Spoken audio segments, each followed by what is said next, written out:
ಯಾಕೆ ಹೀಗೆ ಆಡ್ತಿದ್ದೀರಾ? ನೀವು ವರ್ತನೆ ನಾರ್ಮಲ್ ಆಗಿದೆಯಾ ನೋಡ್ಕೊಳ್ಳಿ. ನೀನು ಯಾವನು ನಾನು ಕೇಳೋದಕ್ಕೆ? ಇವಳು ನನ್ನ ಹೆಂಡತಿ. ನಾನು ಏನು ಬೇಕಾದರೂ ಮಾಡೋದಕ್ಕೆ ನನಗೆ ಹಕ್ಕಿದೆ. ತಾಳಿ ಅನ್ನೋದು ಗೌರವದ ಸಂಕೇತ, ಸರಪಣಿ ಸಂಕೇತ ಅಲ್ಲ. ತಾಳಿ ಕಟ್ಟಿದ ಮಾತ್ರಕ್ಕೆ ಗಂಡ ಆಗಲ್ಲ. ಗಂಡ ಅನ್ನೋ ಜವಾಬ್ದಾರಿ ಸರಿಯಾಗಿ ನಿಭಾಯಿಸಿದಾಗ ಸ್ಥಾನಕ್ಕೆ ಏರ್ತಾನೆ.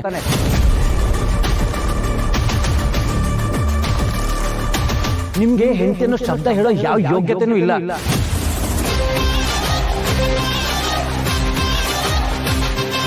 ನನ್ನ ಯೋಗ್ಯತೆ ಬಗ್ಗೆ ನೀನು ಮಾತಾಡ್ತೀಯ?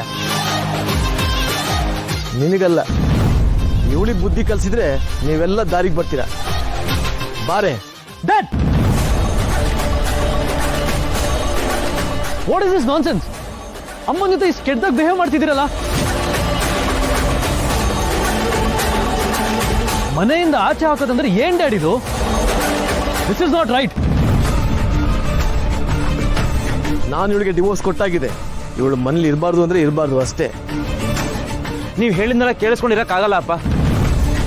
ಅಮ್ಮ ಅಂತ ತಪ್ಪು ಏನ್ ಮಾಡಿದ್ದಾರೆ ಅಂತ ಇಷ್ಟೊಂದು ಟಾರ್ಚರ್ ಕೊಡ್ತಿದ್ದೀರಾ. This is not right dad. Divorce ಕೊಡುವಂಥದ್ದು ಏನಾಗಿದೆ ಡ್ಯಾಡ್?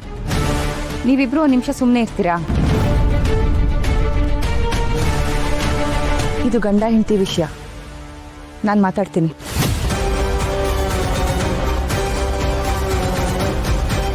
ಇಷ್ಟಕ್ಕೂ ಮನೆ ಬಿಟ್ಟು ಹೋಗು ಅಂತ ಹೇಳ್ಬೇಕಾಗಿರೋದು ನೀವು ಅಲ್ಲ, ನಿಮ್ಮ ಅಹಂಕಾರನೂ ಅಲ್ಲ.